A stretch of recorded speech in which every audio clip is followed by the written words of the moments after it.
go ahead and jump into our agenda. I'll call the meeting to order and open it up for public comment.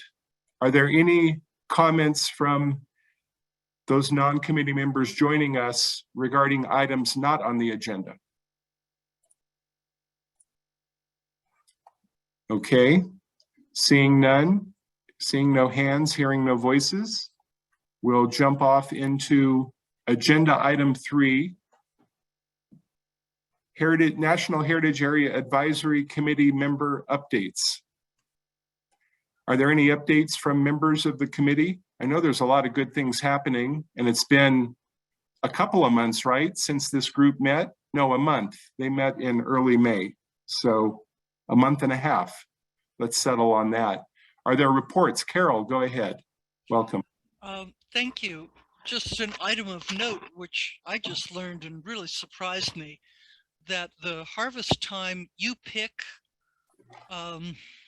retail, come out, pick cherries, whatever, apricots, whatever, that organization in Brentwood is the longest outstanding you pick type retail agricultural thing in the United States. They just contacted me last week and I couldn't believe it. The news to me. They've been in business for like almost 50 years. So another marvelous thing for the Delta. We've got, who knew? You pick, longest running you pick in the nation. How about that?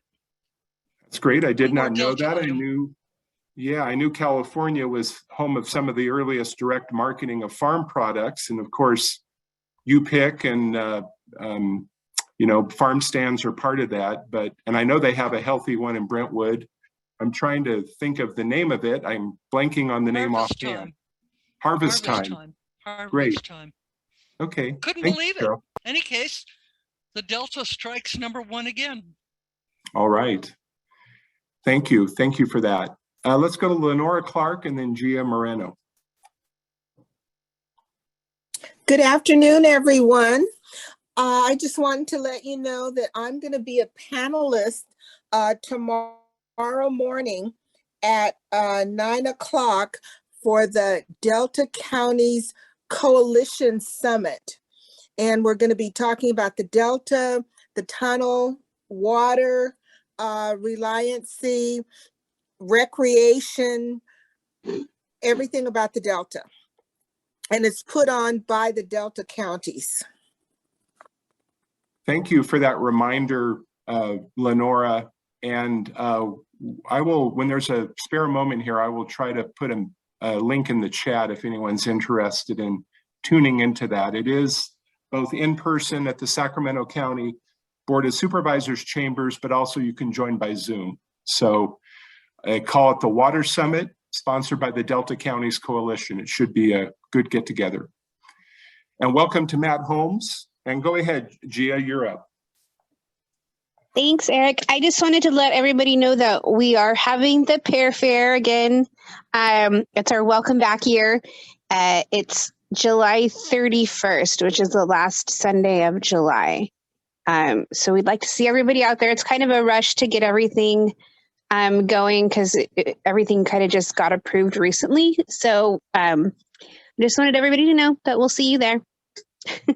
Thank you, Gia. That's a great reminder. If you folks have not attended the Pear Fair, or even if you have, come back out and check it out this year. After a 2-year hiatus, it's great to have that event occurring again. Again, always the last Sunday in July, in this case, July 31st. Mike Campbell. Yes, 2 things, Eric.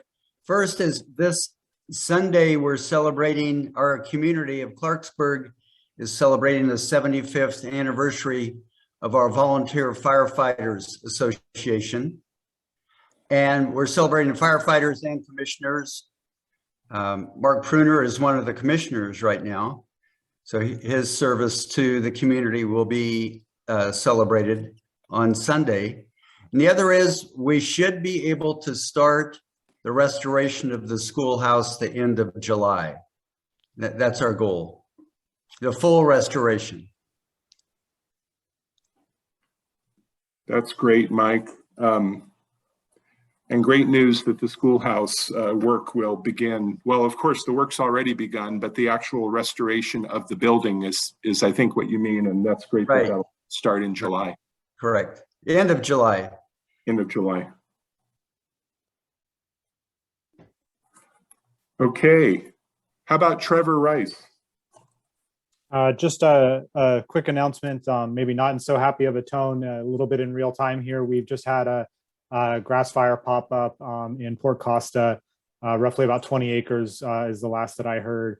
And Port Costa is now under evacuation warning. So my heart goes out to those folks, and hopefully there are no resources there that get threatened or impaired. Great. Well, I'm sorry to hear that, Trevor. Let's all send our good firefighting energy toward the folks that are battling that, and that the fire stays away from that great community. Elizabeth, welcome. Just to follow up on Trevor, so in addition to that, Benicia was responding, but then they have to also respond to another fire. It's in Vacaville, and also another fire, grass fire, that's in Benicia.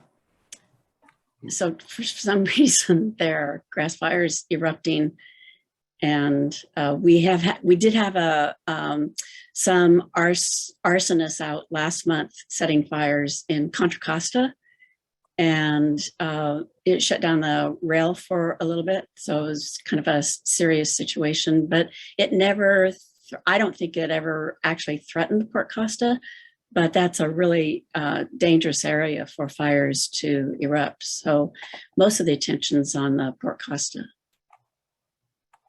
Wow. Well, I sure hope those weren't arson. You hate to hear that. And I know that these thunderstorms have been rolling through, and it just makes us all hold our breath and hope we get through it okay without another conflagration. So.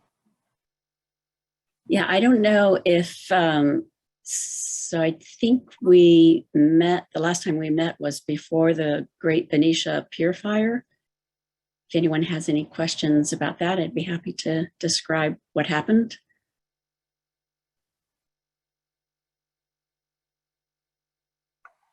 I could ask for a sad story, but I would love to hear about it, Elizabeth. So this is a historic pier which had caught on fire several years ago and was rebuilt. And this pier serves the interests of Valero Refinery for moving a coke, which is a byproduct from the refinery and considered by US EPA as not a hazardous material, into barges or ships. And so the fire erupted under the pier, which is treated with creosote and other things, and it's impossible to fight from the land. And smoke was billowing up, and it was really quite impressive. There was a big television coverage on this. Five firefighting boats at one time or another were there. It took about 24 hours to put out, and it just almost went into the coke tower, which is a very tall tower that contains this volatile material. So it was a very dicey situation. We were fortunate in the city in that the wind was blowing in the right direction. It was unfortunate for those who were upwind. And there was major attention by the Department of Fish and Wildlife and US Fish and Wildlife and others, because it is an at-risk fish route as well as other endangered species in the area. And there is considerable concern about water pollution, which was being documented at the time. So sort of relevant to what happens, some of the things that happen in the Delta that are not helpful in trying to maintain the health of the Suisun Marsh and Delta area.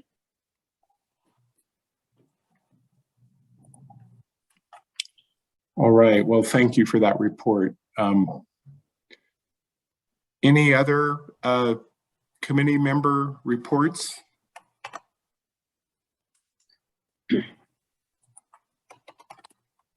And just putting the Delta Counties Coalition into the chat. Again, this is tomorrow morning from 9 to 11 a.m. Okay. Well, let's move on and let Blake, unless there was something that either you wanted to report from the staff or that Point Heritage wanted to report, maybe that gets folded into the next agenda item, which is the foundation report. But I did want to just quickly mention that I will be sending out a poll among the interpretive planning task group members. We're looking at late July having a meeting of the task group. and again, that's the interpretive planning task group. Right. Great. So for those on that task group, just look out for that email from me. Okay. Any other reports that committee members would like to make? Okay. Well, let's move on to agenda item 4 then, which is the foundation report. And unless you have an introduction, Blake, this gets turned over to the Point Heritage Development Consulting team. Well, I guess I could just quickly mention that due to some circumstances beyond our control, the contract for Point Heritage is going to be expiring next week. So the reason why we're having this on the agenda is to sort of let their team sort of provide kind of at least a wrap up on the current contract. We're going to be hopefully releasing a new request for a proposal for a new contract over the next, hopefully in the next few months, and get that, get a team which may be Point HDC on board soon.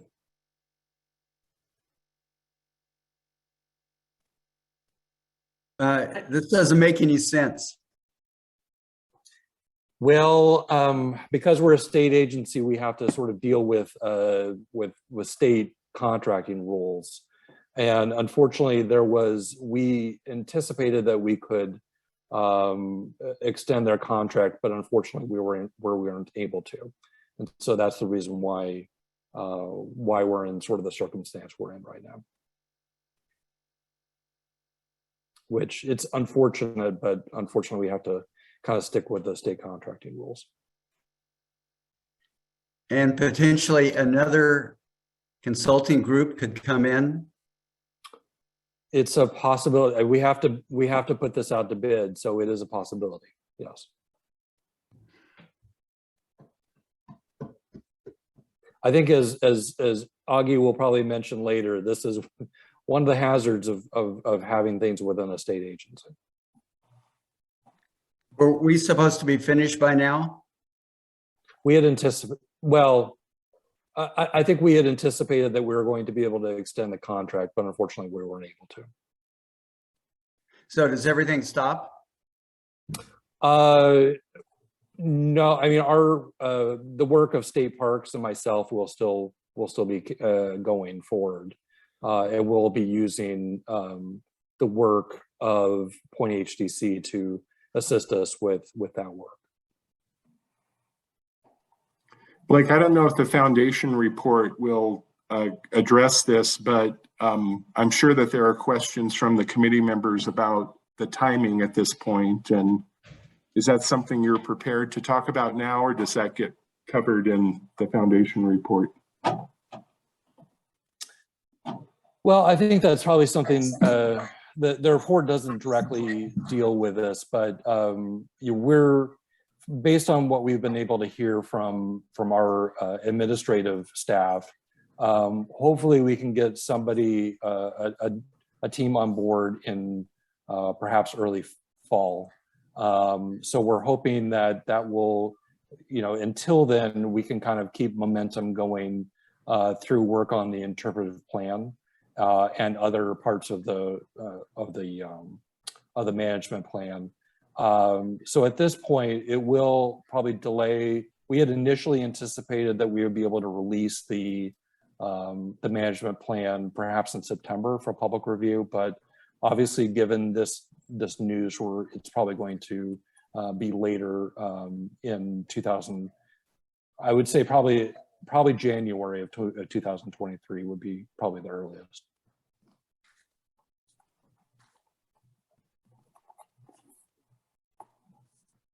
Eric, what will be your role if this gets extended? When you say if the completion of the management plan gets extended, Right. Commenting during public comment at commission meetings and at committee meetings here, I would imagine, but I don't anticipate that I would have any direct role in that. I think that would really be on Bruce Blodgett, and if the members of the committee have not yet heard, the commission selected Bruce Blodgett, who currently is the executive director of the San Joaquin Farm Bureau, to be the new executive director, and he will be starting on August 8th. I'll be wrapping up my work in early August with the commission. So, Mike, I think it's positioned well to continue. I mean, the great thing about this committee is that it's been there to advise the effort. We're really looking to you all for what this management plan should be. So I don't think it's something that has a heavy stamp on it from the commission staff. We're just trying to channel at every turn what you all as great advisors are telling us. And then of course, what we are hearing or will be hearing from our commission members as well. But I can tell you, even the commission members are really looking toward you all to be the people telling them what they should be doing on this in terms of what the management plan should look like and the features of it once it's ready for adoption. I have a couple of things. It's been a long time since I read the RFP, which I thought was really excellent, and there were deliverables in it. And I thought there was a schedule because we do have to meet certain deadline by 2023, if I remember that correctly. And so it just is so bizarre that what happens with the deliverables that are due pursuant to the existing contract. And how does this, I don't understand the state. I worked for the state for 30 years. I don't understand what the state is doing. Well, I'll just tell you the purpose, the reason why the state contracting manual is the way it is that, they're sort of, their effort is to obviously remove any opportunity for, a bidded contract to be changed tremendously. And so one of the things that we didn't anticipate was that as part of the amendment process, we were limited to only one change, which we did not know at the time. So when we attempted to do a second, basically we were limited to one amendment. So when we attempted to do a second amendment regarding time, that was the reason why we kind of dealt with the obstacle that we're now facing. Obviously, this is not. This is really unfortunate, and I'm really not happy with what's happened. But I think at least that's probably the reason, at least some of the context for why it is the way it is that the state contracting manual sort of prevents us from amending the contract too much, and I guess that's sort of why we are where we are. In terms of the deliverables that were due from Point HTC, they are providing this foundation report really provides the deliverables that they were required to provide within the scope of work. One of the things that we will be doing with this new contract is probably extending some of the work that we anticipate that the consultant would do. So the initial contract did not necessarily anticipate, a tremendous amount of writing of the finished document. And so this new contract will provide that scope of work. So Eric, can you be chair emeritus? I really don't contribute a lot to these meetings other than just to keep the agenda moving forward. And I'm certainly, as I indicated to Bruce Blodgett, I'm certainly available to continue to, help in any way I can. Hopefully that doesn't mean sitting in front of a computer for hours on end, but I would imagine any consultation, I'm certainly willing and happy to provide that, just to kind of see through some of these things that I've been working on and would really like to see through to completion. So I think that Bruce will be taking over the chairing these meetings. I've not yet talked with him about it. I'm not sure when this group will next meet. Maybe it won't be the next meeting, but the meeting after that. But I'll continue to remain available if there's any useful input I can provide. I've been really just kind of viewing this as a very interested spectator and really relying upon the good work that the Point HDC team has brought to us, as well as Blake's day-by-day stewarding of this. But I'll certainly be watching with great interest, and if there's anything I can do to be helpful to the effort, I'll want to be able to do that.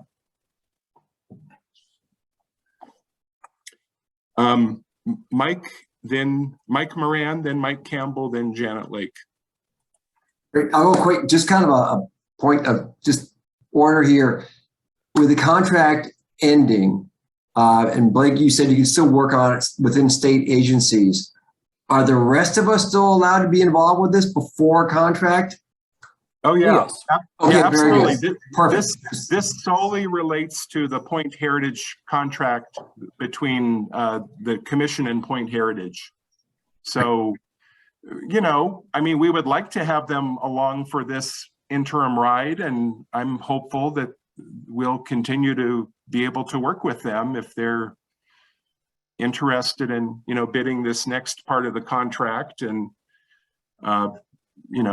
they'd have a pretty compelling rationale for why they're a superior firm to be selected for it. But all the other work will continue. It's just we're going to have to draw a conclusion to this existing contract next week, and then there will be a little pause before there's a new contract let out and the work of the consultant can continue. But yeah, Blake and I have already been talking about what work, we can proceed with through the commission staff and through you all as well in the coming months. I know our commission members are very interested in this and when they're going to see a draft management plan for their consideration. And as I mentioned before, state parks is still, that contract is still going. So there is, we will have that opportunity to work on that aspect of the plan. Does it? I'm not in order. Can I get in queue? Yeah, if you have a clarifying question, go ahead, Elizabeth. So the clarifying question is that the governance is a really important component, and we sort of been waiting for information to be collated in such a way that we could then begin to fill out the sense of governance. And does it make any sense to have the subcommittee just kind of get together and brainstorm through? A lot of the guidance that we've had or been examples of other of other heritage areas. And I just don't want to lose any time because it is such a complicated topic, governance. And maybe if we could talk our way through it, so we're all on the same page when we get back together, hopefully with our consultants who hopefully will prevail on the RFP. Does that make sense? And do other people agree with that? And Elizabeth, by governance, you mean how the heritage area is managed, who the Yes, coordinating right. entity is specifically? Right. Okay. The thing that Augie is has been working on. Well, if we can, why don't we set that aside for a moment, because I think that might be addressed in the foundation report, or at least there might be some additional grist for the mill on that. Okay. But let's, Yes, there come will back be, to that so. if not. I think it's a real important question, and I want to hear what the team has to say about that if they're queued up to talk about it. And if they do, we'll take it then. If not, let's pick it up at the conclusion. Mike Campbell, if you still had your hand up, and then Janet Lake. Just a question on the commission is the authorizing body on the next contract. And could our committee have input into that decision making? I think the answer is yes. I don't see, I mean, really, it would be reviewing the proposals that come in. And I'm only hesitating because I don't think there's a requirement that those only be reviewed by state of California employees. Okay. Yeah, I'll take that as your expression of interest in this committee being a part of that, and I would think that would be a great idea. Thank you. Blake, I don't know if you have any further thoughts on that, having a better idea of the contracting process, but I think the more I get to know the contracting process, the less I want to know about the contracting process. yeah, well, that's probably true. Anyway, but, we hear you loud and clear, Mike Campbell, and that's something I'll be talking to Blake about as we figure out the next steps. But I think that makes a lot of sense. Mm-hmm.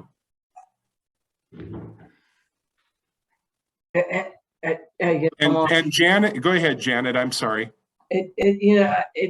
After doing this and being involved in this for at least a year, this is actually extremely complicated, putting together this national heritage area. And these consultants, Point Heritage, have been very helpful and have done the process before. And it seems crazy to switch horses midstream, right? So I'm really hoping that we do have input into that. I mean, I guess price is going to be one of the issues, but also just the continuance of how it's been going. I think that it's been a job well done, and what looked like it was unmanageable in the beginning is now starting to kind of fall into place, and the pieces are falling. So at this point in time, again, it seems to be a really bad move. Yeah, well, just to be clear, we're not necessarily looking to select a new consultant, but we do have a new RFP process, and we have to remain open to whatever comes across the transom for that. But I can attest to the fact that we have been very pleased with the Point Heritage work from the commission staff perspective, and I've heard from a few of you, and I'm guessing many more of you would second those comments that Janet and Mike Campbell made.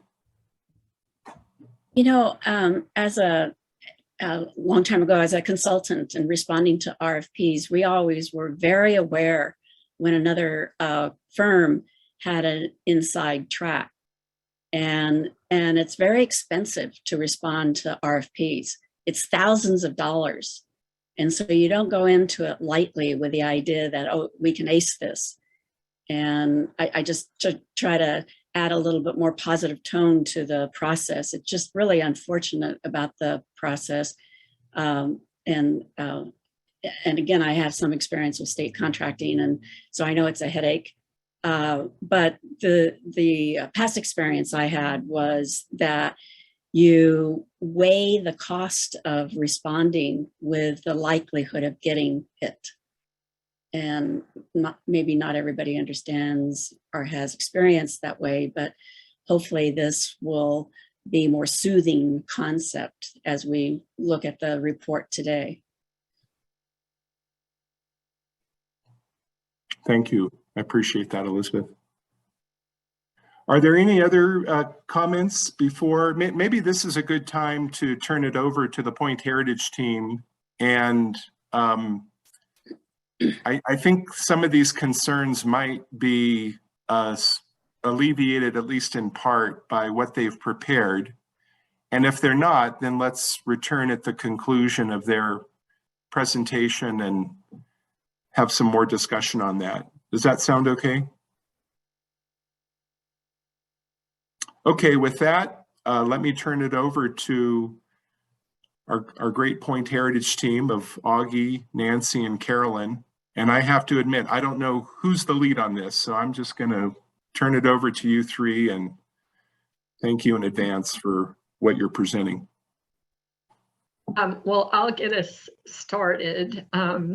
And first, I'll just say, I think I can speak for our whole team, on behalf of our team, how much we've enjoyed working with you all. And it has been truly remarkable to watch this coalition build. That when we started, I think some of you all knew each other. We didn't know anybody, and now it really feels like a cohesive group that's working toward a common goal, and that's been really great to watch and be a part of, and hopefully to help facilitate a bit. So we want to say thank you as we're exiting the stage here for that opportunity. And what we want to share with you this afternoon is what we call the foundation report. So when we learned that we needed to kind of make an exit plan, we thought what would be most helpful to be able to summarize where we've come from and where we are, and then hopefully give some guidance and some steps on how to keep the process moving forward, because I know that's the ultimate goal, no matter what else happens, is to get that management plan finished so that you can then move into projects and programs and continuing to build the network. So what we have compiled, we're calling it a foundation report, and I think it'll be sent out right after this meeting, so you'll be able to read through the whole thing. I don't think there'll be a lot of surprises, because the foundation report really reflects the work that you all have done. What we hope to do was to kind of pull together all the pieces and parts. You know, we've said all along, it's kind of like putting a puzzle together, and just basically a state of the union. This is where we are. But then in addition to that, to share some of our team based on our experience, some of our own analysis of what some of the challenges we see, as well as some of the opportunities, and then what are the steps? What are some steps that you're going to want to take to keep this process moving forward? So we hope it'll be a useful document, and it's fairly lengthy, and so obviously we're not going to hit on every single thing this afternoon, but we want to hit some of the high points, and then you'll have a chance to kind of read through the whole thing. One thing I'll mention before we get started, the foundation report does refer to the interpretive plan component of the management plan. And as you know, California State Parks has been handling that part of the process. We have participated in meetings and, you know, kept in touch and met regularly with their staff to, you know, keep up to date, but they are the lead in that. So what we've included in the report are the themes where they are right now. But we're not going to touch on that part this afternoon, because I'm sure, will be given a report. And as you said, you're going to be setting up another task group meeting. So just so you don't feel like there's a big gap in what we're sharing, I just wanted to point that out. So I'm going to turn it over to Nancy to get us started. And we've got some PowerPoint slides to help kind of guide us through the conversation. And then, as Eric, as you mentioned, we'll come back at the end and be able to answer any questions and kind of talk about next steps. So Nancy, I'll turn it over to you. All right, thank you very much. I just want to echo what Carolyn said about how grateful we've been to work on this project. And I know that this kind of came out of nowhere for both DPC and Point HDC. And so we just decided that this was the best pivot to make to set you all up for success. And so without further ado, I will get us moving here. Oops. Let's see. So we want to talk first of all about why we're doing the foundation reporting. Carolyn pretty much gave you the background. First of all, can you all see the PowerPoint? And that's it? I've got you on half screen, so I want to make sure I've got you seeing what you need to see. Yeah, Nancy, can you make it full screen because we can see all the other stuff around it, so it might be Can easier. you? Okay, that's what I was trying to figure out. Okay, yeah, there you go. I'll do it like that instead. Yep. So first of all, we just wanted to talk a little bit more about why a foundation report. As Carolyn said, because the contract expired, we want to make sure that you have something useful, something that's going to summarize the process and the results. And here's the really important part: document the foundational elements of the Sacramento-San Joaquin Delta National Heritage Area. Because we think that's what's going to be able to provide a basis for planning going forward.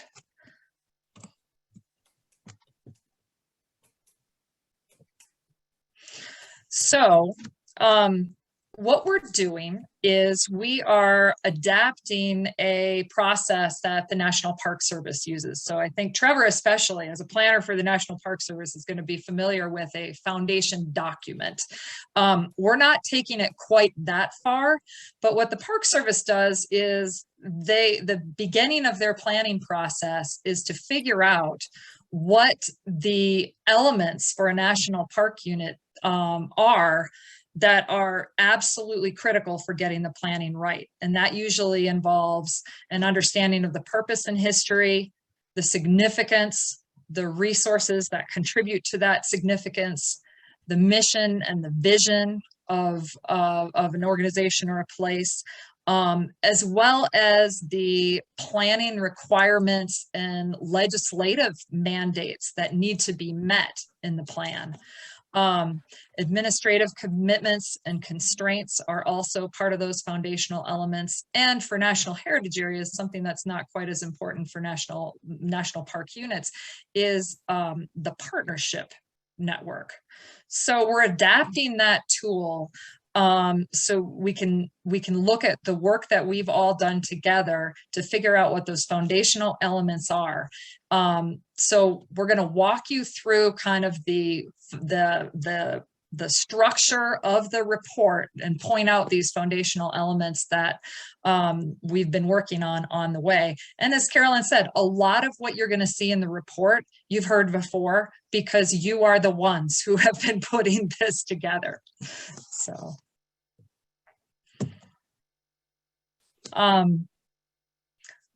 first of all, we start out in the report with an introduction to the National Heritage Area, a basic description of some of the foundational elements, a description of the region, because National Heritage Areas are based on that relationship between people and place, and this really grounds the report. A history of the NHA initiative, the origin of the concept, the legislation, the feasibility study, how all that kind of came to pass, as well as how national heritage areas work, what the purpose of national heritage areas are and how they function. And again, all that stuff is stuff we kind of went through as a group very early on. And then it also hits on in the how national heritage areas work part, historic preservation, cultural conservation and the arts, interpretation and education, natural resource stewardship, heritage tourism, community revitalization, and economic development, all the things that we then in the last several months have been working to identify projects and programs that the partnership network can carry out.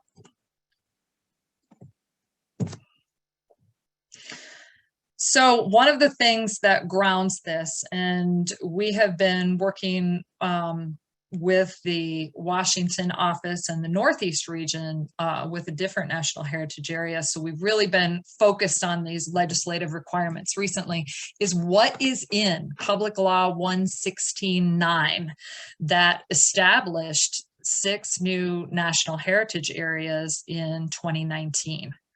And when the National Park Service reviews your management plan, these are the things that they absolutely want to see.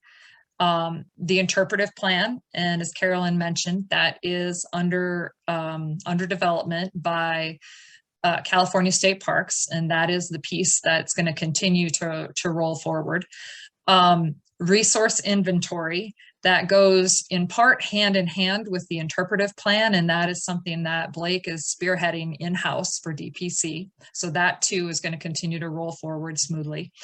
The other thing, or another thing that is absolutely critical and called out in legislation, are policies, strategies, and recommendations on these 3 items here: conservation, funding, management, and development in the NHA, coordination with governmental and tribal programs, and then resource management policies and strategies. A couple quick comments on that. Coordination with governmental and tribal programs is always critical. And right now, the Park Service has taken, I don't want to say necessarily a renewed interest, but they are really changing what they're looking for from national heritage areas in regards to tribal consultation. And I think that is directive that's coming straight from the top, as both the Secretary of the Interior and now the Director of the Park Service have Native American affiliation.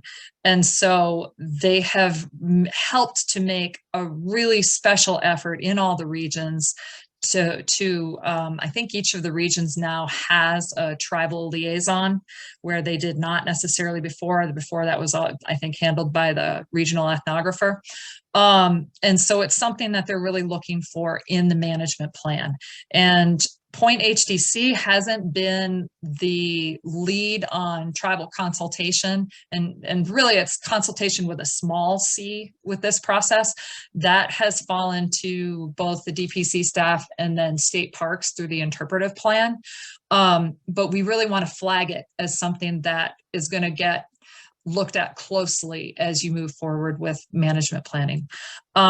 Also, coordination with governmental programs. This is a good time in the interim here to be starting to collect the plans that organizations, that communities, that state agencies have, because those will also, you're going to need to have those on file essentially, and be able to have those links ready to go and stick in the final management plan. And then the resource management policies and strategies, these are the things that we've been working on in the task group. So Carolyn will talk about those later. Something else that is really important in the legislation are partner actions and commitments. And I really want to underline the word commitments there. They don't just want to know what you think the partners are going to do. They want to know what the partners are committing to do. And so we're getting partway there with the objectives and the identification of potential partners, but now there's going to be some work to secure those commitments. The business plan and funding sources are also called out very specifically in the legislation. And that is what Augie's task group was working towards, and he will be able to speak to that later. And then finally, when all of the rest is put together, there's an implementation plan that deals with the funding, the timeline, the not only the funding sources, but the projected budget, and then the objectives and actions that we have been in the process of developing. So that's a lot to take in, but this right here is where we have to get to in the process. So another foundational element, in addition to legislation, is the partnership network. And so I'm not going to go through all of this at this point in time. The report has it, but the partnership network that is really starting to coalesce here, you all are at the heart of it. The advisory committee is made up of geographic and sector diversity, essentially, and cultural diversity as well. And you all are really that kernel of the partnership network that's going to make this National Heritage Area successful. So thank you for the hard work that you're doing. It's not over yet. The National Park Service is the lead federal agency that works with national heritage areas, and both through the regional and Washington offices, and Trevor Bryce at your own park units within the National Heritage Area. You have a really strong partner in the National Park Service. I said what I needed to say, I think, for the moment about tribal nations, and of course state agencies with DPC and its sister agencies, the Delta Conservancy and the Delta Stewardship Council. They're really a great triumvirate at the center of the state possibilities, but you also have, state parks, Caltrans, the tourism office, the Department of Water Resources. There is so much potential and existing state involvement here. East Bay Regional Park District, Mike Moran has been a fantastic advocate for you all, and the interpretive center there is really at the shoreline is absolutely amazing to help you tell your story and anchor your story. I won't go further into communities or nonprofit organizations or businesses because there are so many, and they are all going to be a critical piece of the partnership network. And so many of you on the commission have ties to those types of partners. I don't know why it keeps going back to that. I thought I would. There. Thought I'd use a PDF so it wouldn't jump around on me, and I don't know how to use PDFs apparently. All right, Carolyn, I'm turning it over to you. Sure. Okay, thanks. We do plan to have some time for conversation at the end. So as we're going through, if something catches your attention, if you'll just kind of make a note of it so we can keep moving, and then we'll come back to it. But what we wanted to talk about next is, I think, what will be really familiar to you all, because we've been so immersed in it since the beginning of this year, trying to reach the point of some objectives, some action steps, and we've gotten there. We have those in draft form, and as you know, we've had 2 task groups, and I think most of you are on one or both of the task groups. And so, as you know, we've had the Heritage Development and Tourism Task Group and the Resource Stewardship Task Group. In addition to that, the report talks about all of the other sources of engagement that have helped inform the work of the task groups, and you can see those listed here. One of the most recent was the online survey that we did a few months ago, and we've gotten those results back in. Some of the findings from that survey are included in the report, and I think we'll probably have the whole summary and appendix, so you can take a look at that and see the input that we got from the public on that survey.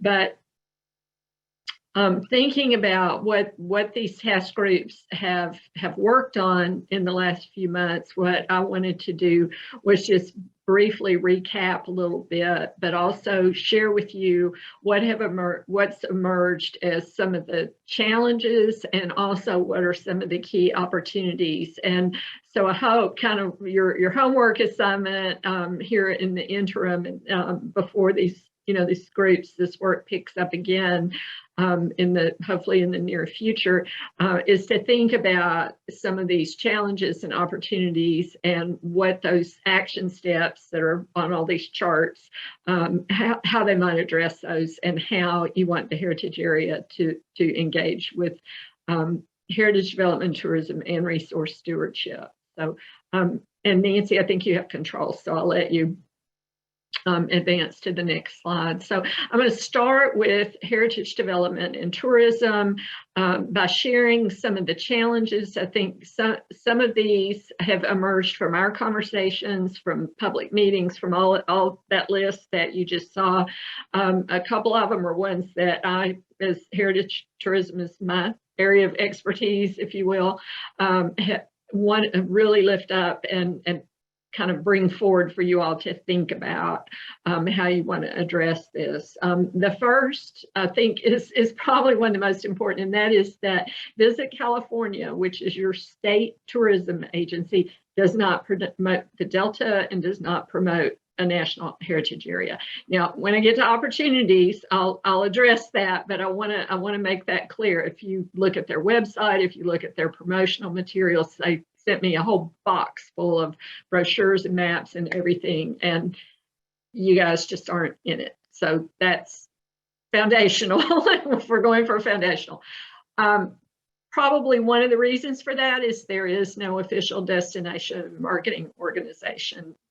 The work of Visit California, that partnership has done a lot of great work and has tried to fill that gap, but there isn't a functioning destination marketing organization. So those two things, because national heritage areas are usually involved in some form or fashion with tourism, one of the decisions will be what is that form or fashion for this heritage area, and if you are wanting to go big, then these things are critical to address. The others are also important. One, the lack of accommodations. Economic impact is driven by overnight stays, so that in itself is a challenge. But as we've talked about many, many times, the whole issue of traffic and transportation is also a significant issue. And as somebody said in one of the meetings, you know, even if more people come, the road doesn't get any bigger. And so how are you going to address that? Also the question of road safety for cyclists as well. So that is a challenge. And then the last bullet point, the Delta is, as we all know, it's recognized as a recreational destination, particularly for water-based activities, but the cultural and heritage, the amazing and interesting and important stories that have made this a national heritage area are not as well known. Those are things that obviously is a big opportunity for the National Heritage Area to address. So, so those are some key challenges.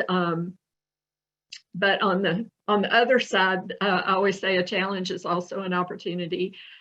So thinking about it in terms of opportunities, I did have a chance to talk with the membership liaison for Visit California, and had a great conversation. She sent me a whole box of materials, emailed me all kinds of information. So in the appendix of this report, you will see a lot of that information.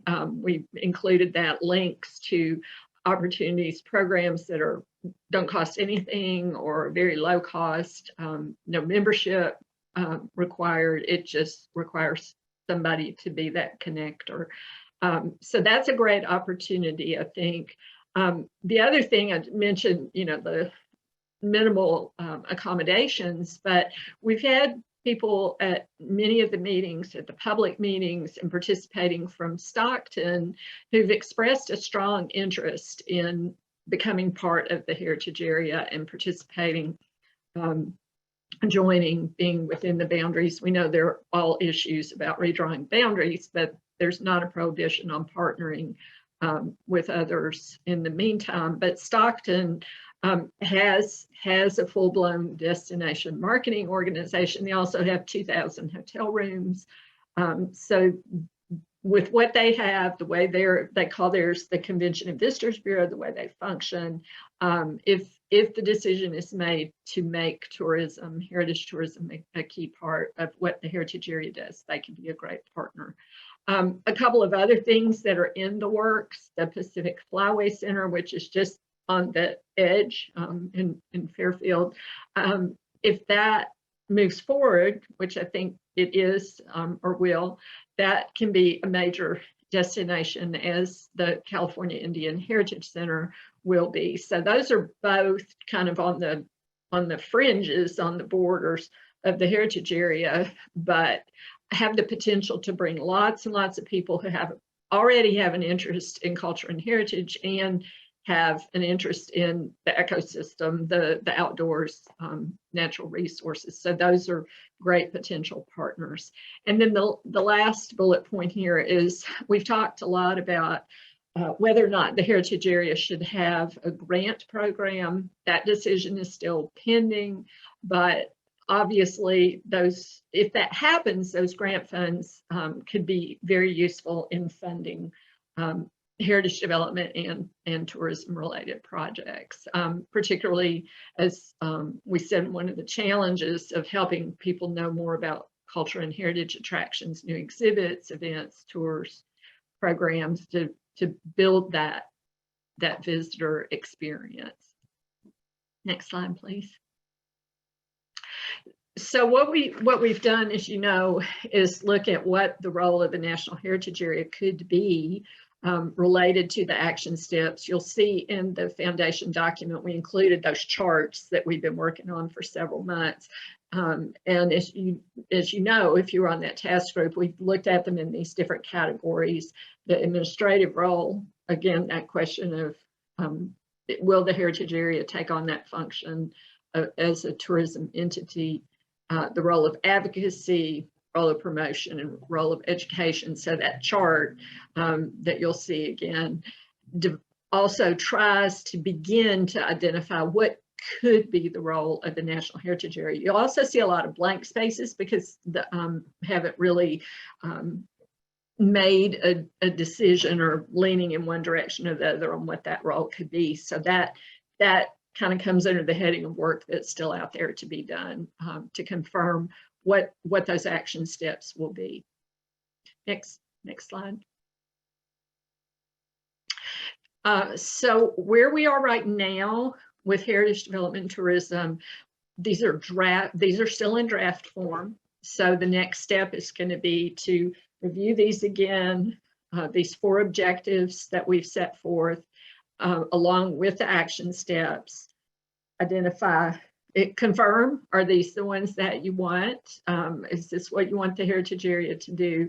If so, who are the partners? We've begun that process of identifying some of the partners, and then the role of the heritage area. So we're partway there, but still more work to do. So these are all things you'll want to continue to work on and to think about.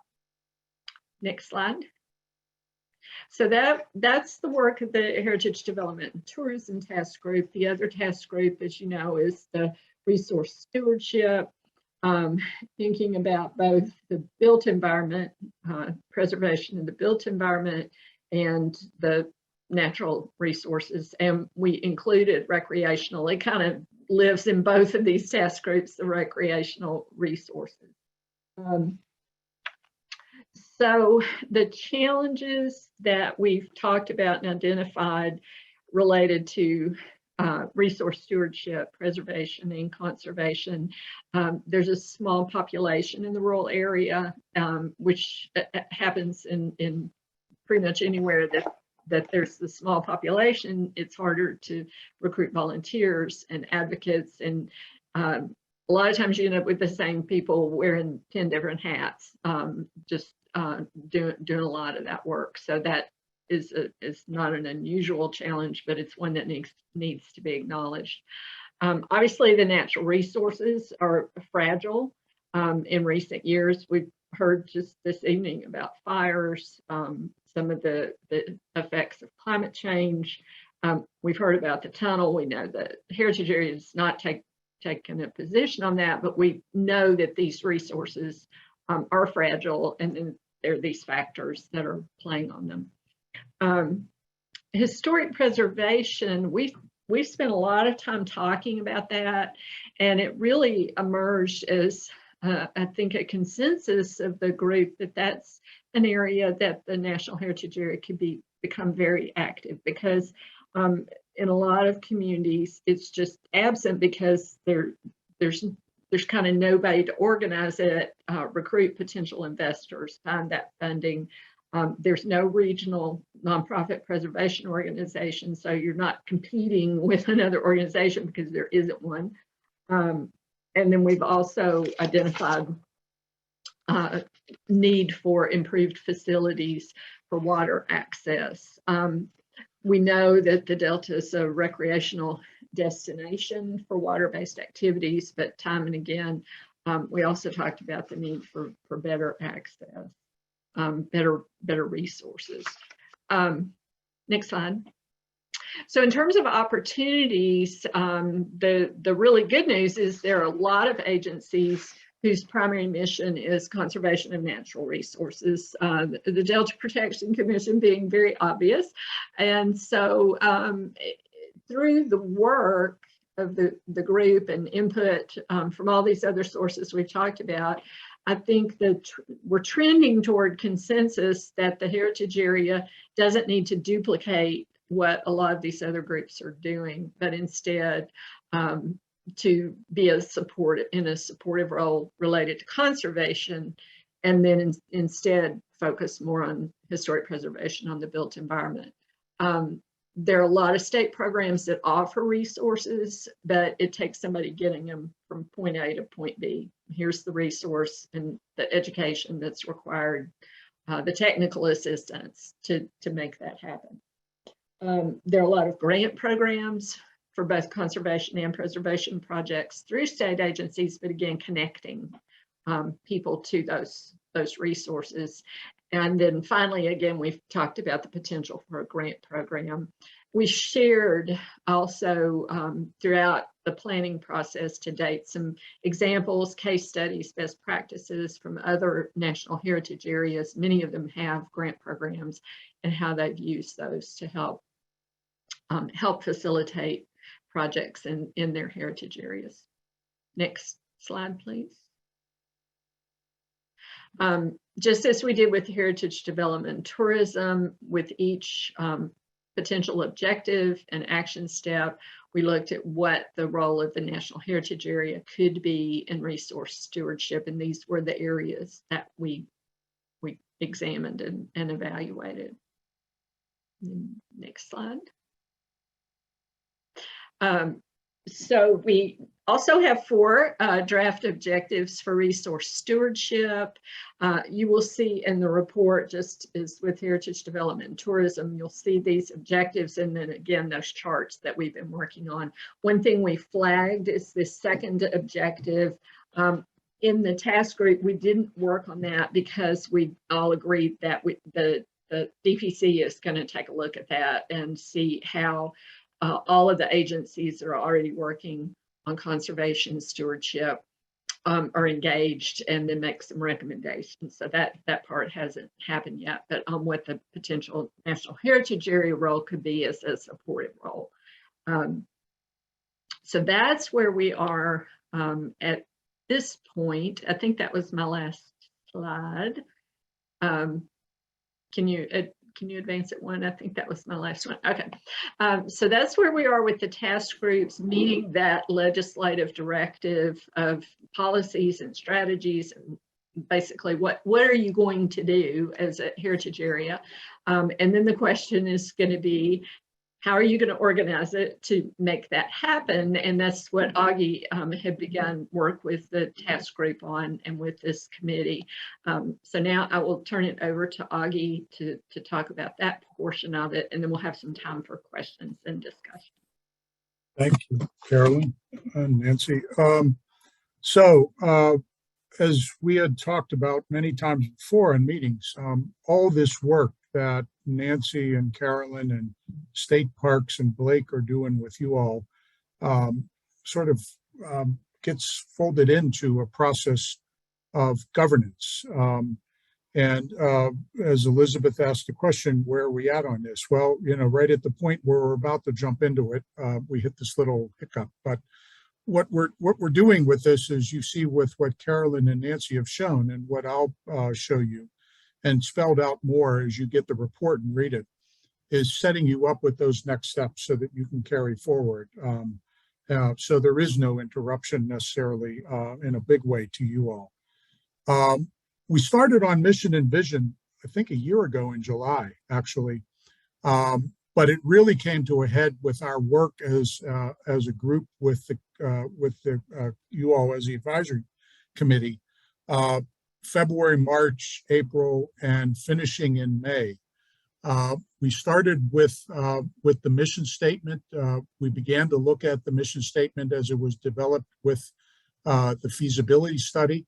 That got tweaked and changed a little bit and set aside, because then as all this work was coming together from your other task groups and task forces, the vision began to come together for the organization. And that the vision of not necessarily only the organization, but again, if you were looking through a crystal ball or the mirror into the future, your vision is describing the Delta 10 years down the path after you've completed the work of this management plan. And so those two statements became finalized during that process, February, March, April, and May. We put them up here to remind you what they were. I'm not saying that you can't revisit these or talk about them again as you move into that second phase of the management planning. In fact, you should go back, because you might need to tweak these a little bit. But for now, using a court of law terminology, let's call this settled law, at least for now. These are what came out of the task groups, reported to you as the advisory council, and you all basically endorsed, and we've set these aside. Next. So with that, we're beginning to move into examining literally the management and organization options and what the heritage area is going to be and how it's going to operate. And we do that starting by that foundational element and going back and looking at what Nancy said by way of the legislation. We look at basically who is named as the coordinating entity within the legislation. And we all know that is Delta Protection Commission.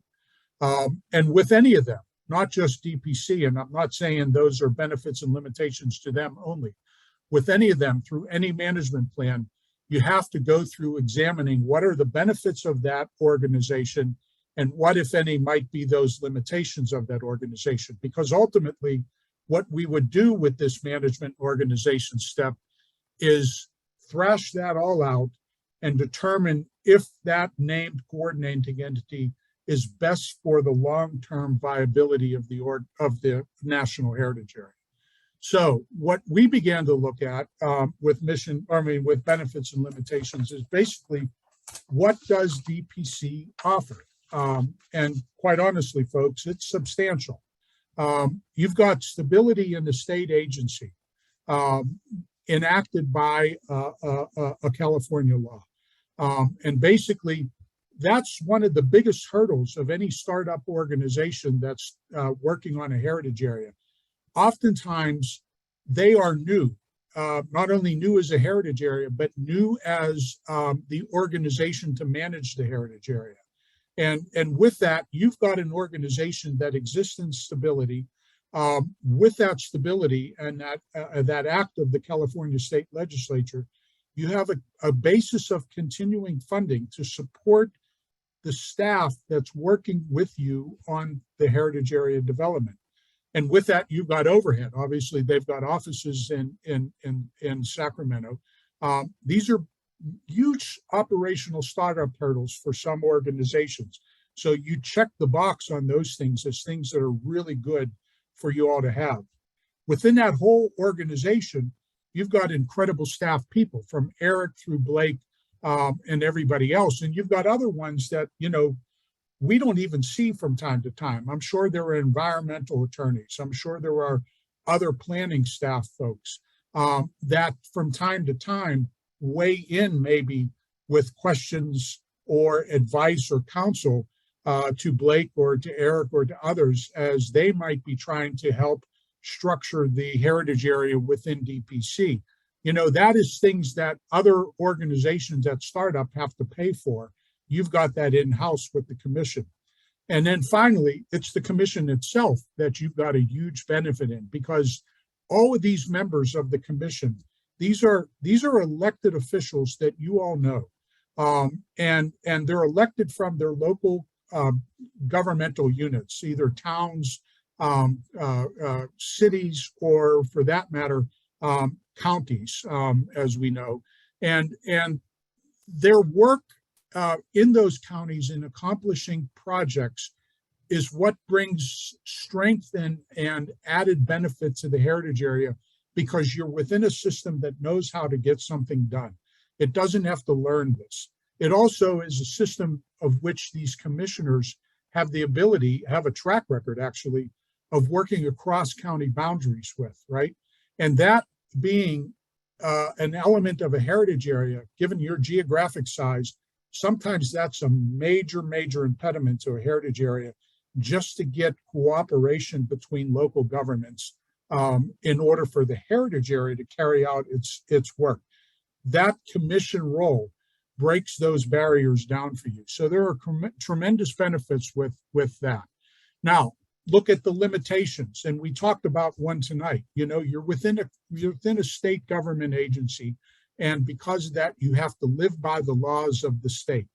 And be it what it may, you know, this contracting process, it's a hiccup, but it's done for transparency. It's done for fairness.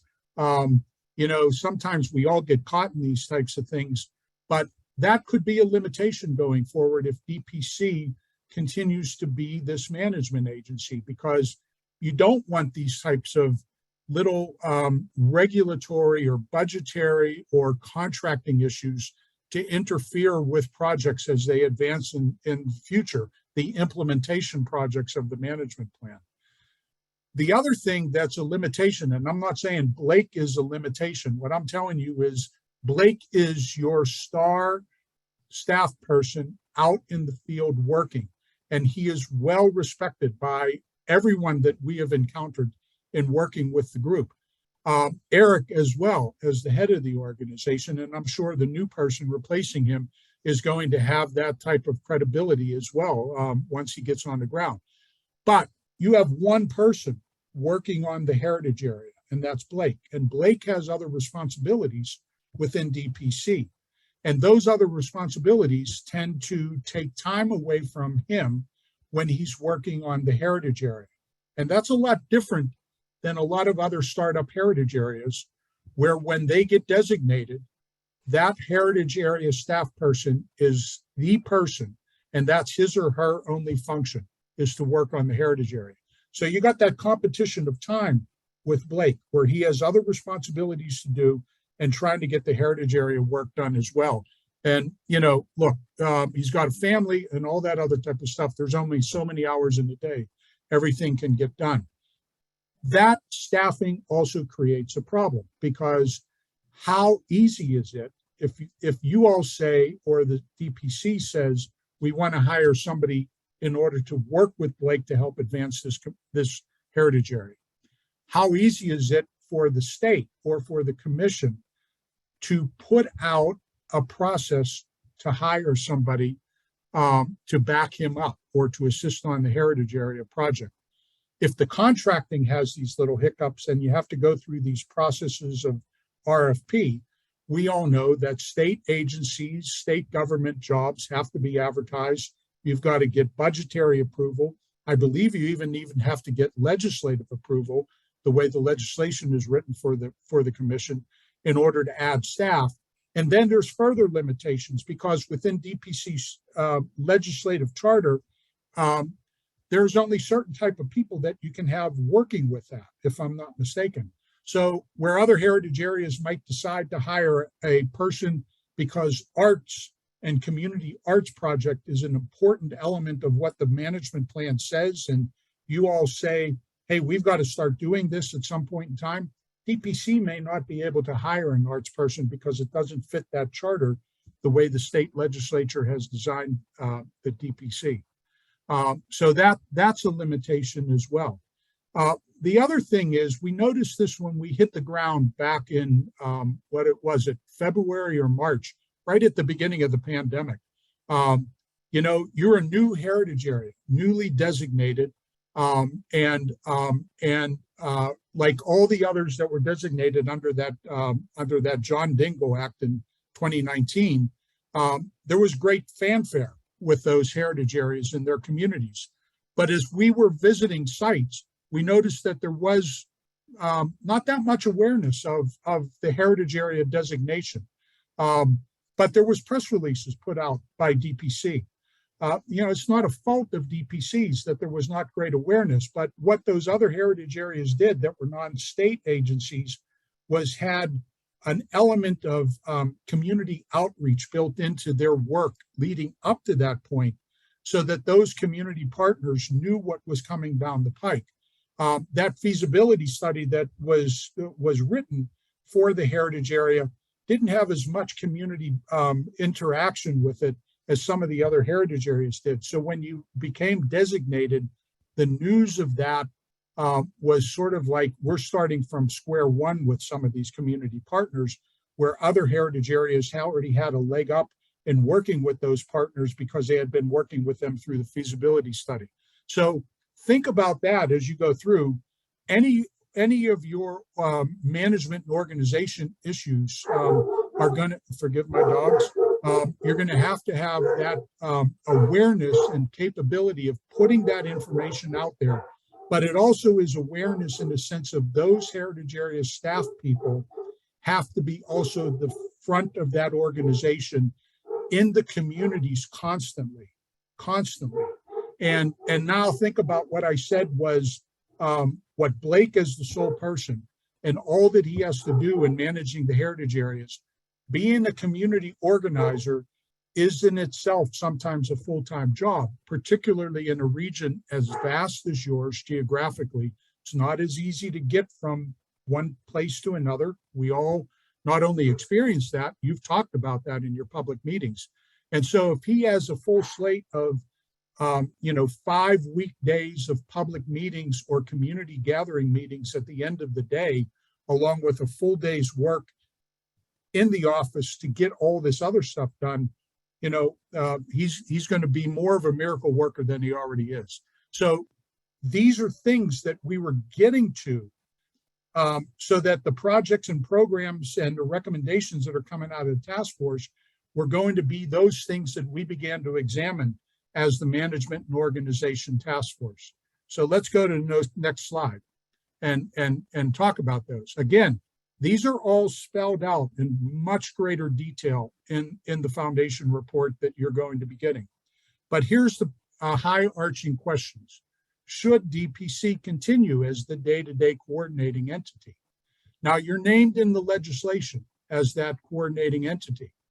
And folks, there is precedent to change it. And I'm not suggesting that you jettison DPC. I'm not saying that at all. But you have to test this in this next phase of this work. Not just that question, but all these other questions as to how you're going to manage the organization. There is precedent for changing a coordinating entity. It's been done several times with heritage areas. In fact, when heritage areas were first started back in the 90s, they were automatically always created with a federal commission as its management entity.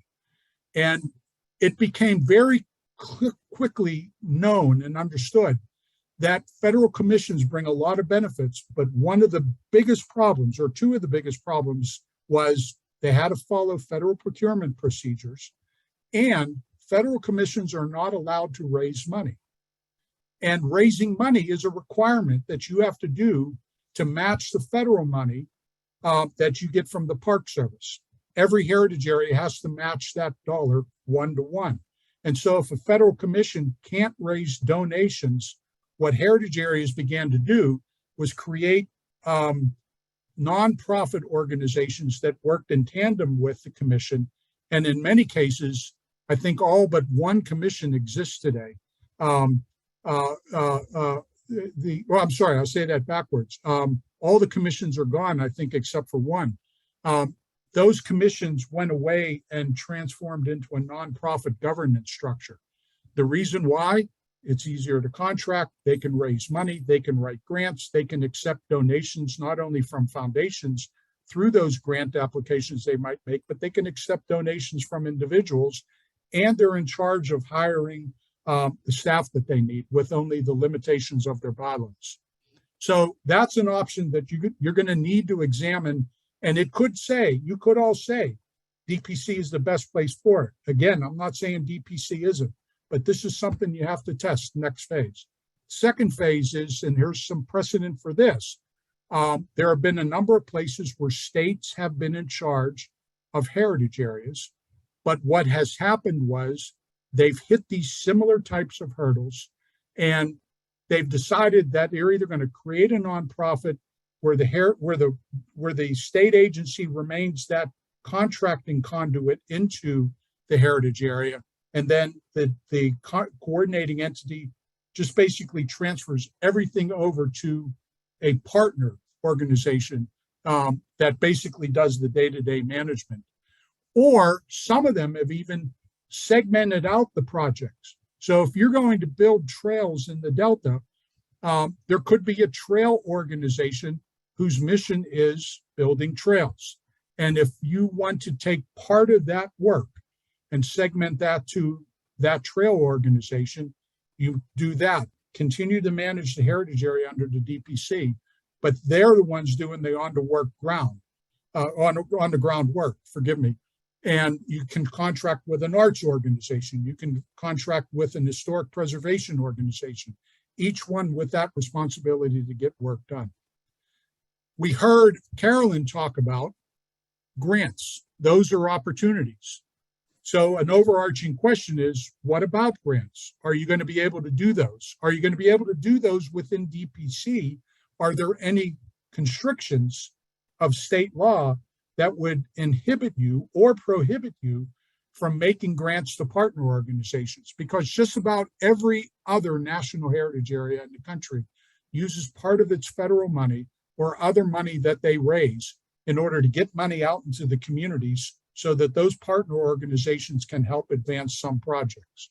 So that's a big question you're going to have to answer. Not only are you going to do grants, but if you want to do that, how is it going to be done? And then, as Nancy pointed out, there's that implementation plan that you begin to look at. So we would be looking at implementation of all this, setting timelines for projects and programs that these task groups are recommending, and then identifying how those projects and programs are going to be managed and staffed. So you've heard us say this many times before in these meetings. The heritage area is all of you as the partners. It isn't just the coordinating entity.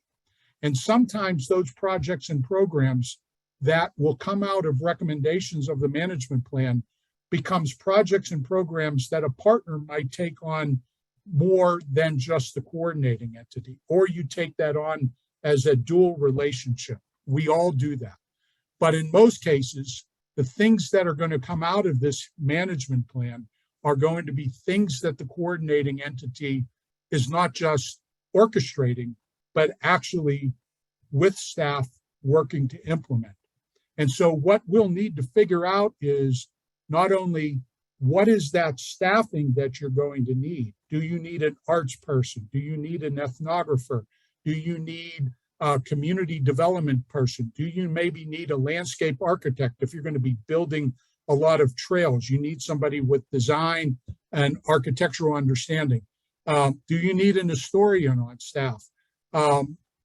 Those are questions that are still unknown because all those projects and programs are starting to hit the funnel of those task groups and ready to come to the management and organization task force group. When we get that and we realize when you need those, because that's going to be a timeline of implementation. You're not going to be hiring all these people all at one time. You might say that you need certain administrative staff in the first year, and then some project staff starting to come in at the end of year one. Year two, we're going to be bringing other project and program staff in. By year five, we want to be in this position, and we want to bring other people in to do these types of projects and programs that we believe are going to be coming online. And you're going to plan that out over a course of 10 years. You're also going to be planning with that, what's your budget cycle for each of those fiscal years that you're going to be working in. And that's where we go back and we look at that consistency of funding that DPC brings to the table, right? Because you got part of that match there. We're going to look at what other state grants might be available that could help provide added funding resources to the heritage area. What other foundations might be out there? And, you know, we've been collecting foundations that are potential funders for the heritage area that, you know, you might be able to apply for programs and projects to. And we're going to build that funding cycle out for each of those 10 years, not only creating what we think are target amounts for year one, year two, year three, year four, but over time, creating a 10-year budget average so that as you put that organization together and your executive that's heading the heritage area and is working with staff, you're going to know all your cash needs. You're going to know what your potential expenses are going to be, and you're going to know where that funding potentially needs to come from in order for you to do those projects in each of those 10 years. So that's part of the work that still needs to be done. Again, that's spelled out in that foundation report that we've put together. Next, I believe that's all mine, right? And it's back to you, Nancy. All right. So we're going to just walk you through then the steps remaining. We want to do this very quickly. They are in the report.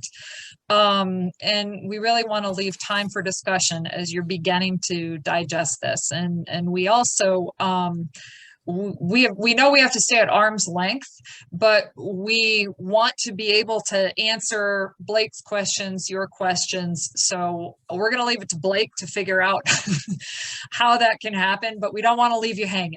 So just moving forward from here on out, the things that need to be done to get to the management plan are to, first of all, refine the objectives and the actions that Carolyn was talking about earlier.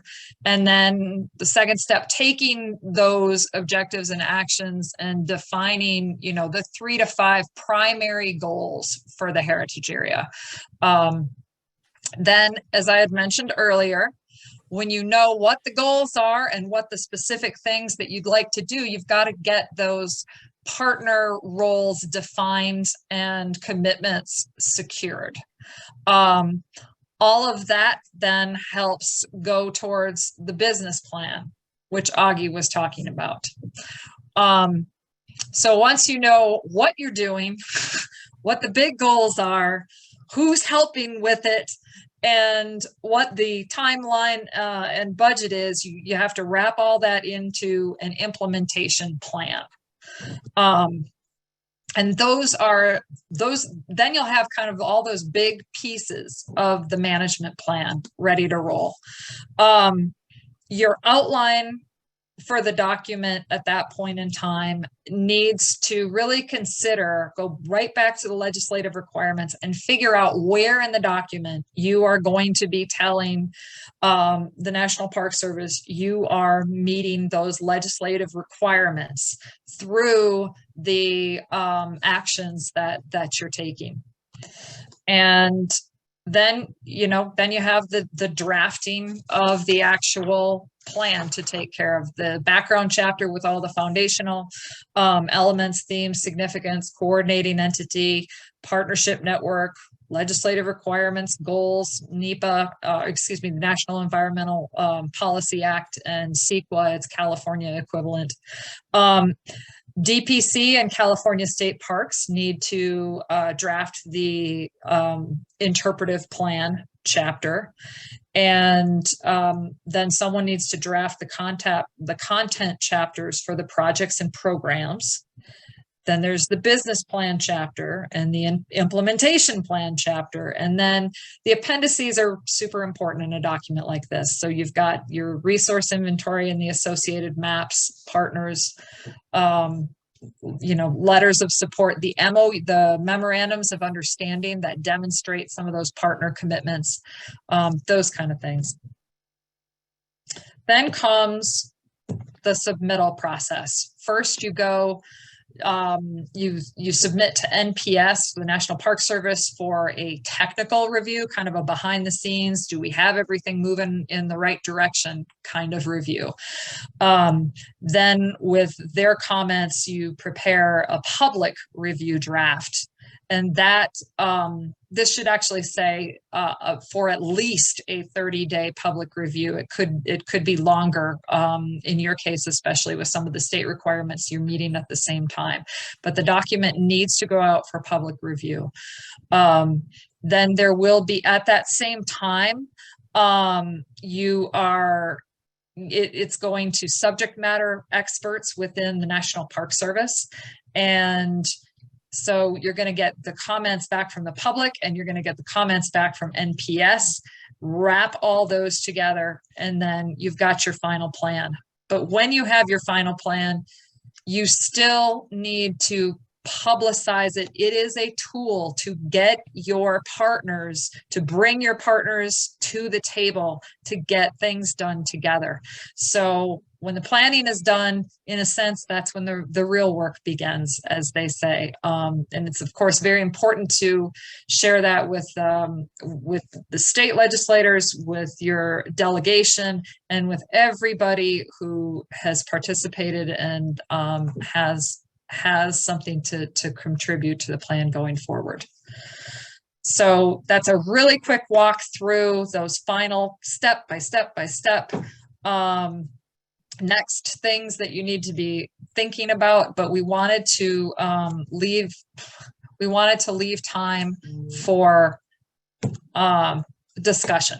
So with that, I'm going to close out the presentation and bring it back to you all.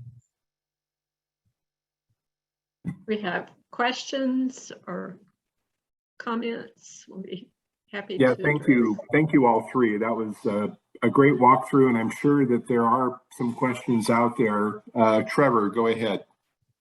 Yeah, I just was wondering logistically what the opportunities are for this body to review, comment on, make suggested edits to this document, or is it finalized already and we'll just be receiving a final copy? It sounds like you all have limited time left in the performance period.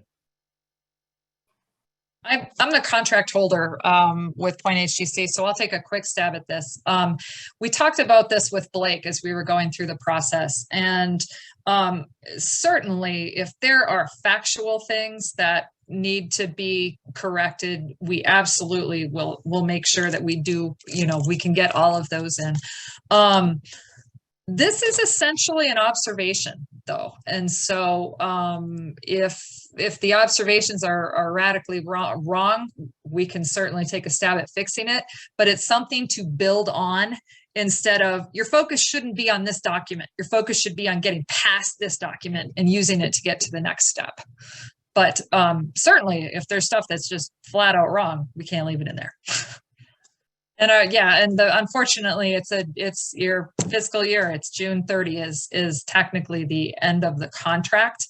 But again, we're not going to leave you hanging. You need to be able to get to the next step. So if there are things we need to do behind the scenes to be able to have this be the tool it needs to be, yes.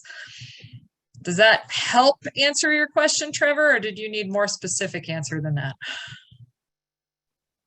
No, I think that's helpful to know that we're not being expected to turn around comments in that time. So, and Nancy, I liked your term observations, because that I think that's an appropriate way of describing this, and that's exactly what I was hoping that you all would be providing, given the stage you're at in your work on this effort.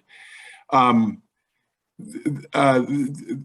foundation, my sense is the foundation report informs the continued work on this effort. it's not something that gets adopted and finalized and incorporated into anything, let alone a management plan. Am I describing it correctly? You absolutely are. It is an internal report that is hopefully a tool to get you to next steps. So. Okay. Lenora, you're up. All that you went through just now is what we've been going through for however long. But when was it planned that we would be through all these steps with you guys? The original schedule was to complete the management plan by the end of the year. So what we've given you is how far we've gotten with it and then what needs to happen to do that. Now, it sounds like that it's probably going to get extended. The calendar year or the fiscal year? The calendar year. Okay. But I believe now that will have to be extended because of this circumstance. Okay, it seems like we've gotten a long ways, but it certainly seems like we have a long way to go to get to bringing that plan to fruition. My observation is, yes, we've come a long way. A lot of work has happened, particularly in the last 6 months or so. And as we've talked about in the task groups, I think Mike Campbell was the one who asked at one point, can you see it? Are you starting to see it? And I feel like it's really taken shape, but everything you'll notice, all those charts, all those objectives say draft. So that's where we have to leave it for our work, as I said, as we're exiting the stage. But those are things that you can continue working on, and that decisions will have to be made before anybody can sit at a computer and start writing a plan. Those decisions have to be made. So yes, there is, you've come a long way, but there's obviously more work to do. And as the ultimate optimist, we looked forward to going out on the Delta with you that we never got to do. So we're still looking forward to that. Thanks. Yeah, I'll note that the team was out. I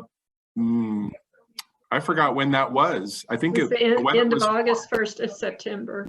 Yeah, okay, so they've been out to the Delta. We just missed an opportunity for them to connect with you, Lenore. And to get on the water. Get on the water. We saw the water. We just didn't get to get on it. So, yeah. Okay, Paulette and then Janet. Yeah, I'm wondering the new Eric and how he's going to weigh in on this. I mean, obviously a new director is going to have a huge impact. And I think we need to take that into consideration. I'm not sure how or when.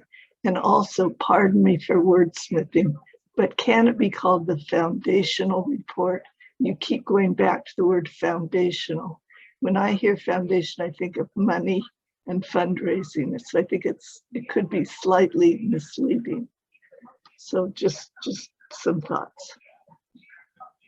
That's an easy edit to make. As I said, we were building on the concept of a foundation document for national parks, but if that is helpful, and I saw some nodding heads, that's not a problem. Okay. I wish it were all that simple. Yeah, it's nice when we can fix a problem by adding 2 letters. Let's go to Janet and then to Douglas. By the way, one thing, the Delta looks totally different from the water compared to from the land. There is a difference, in my opinion, right? Done both. Are you guys going to be bidding on this? You are going to be bidding, correct? We will. Okay, good. That was my question. Thank you. Great, thanks, Janet. Douglas?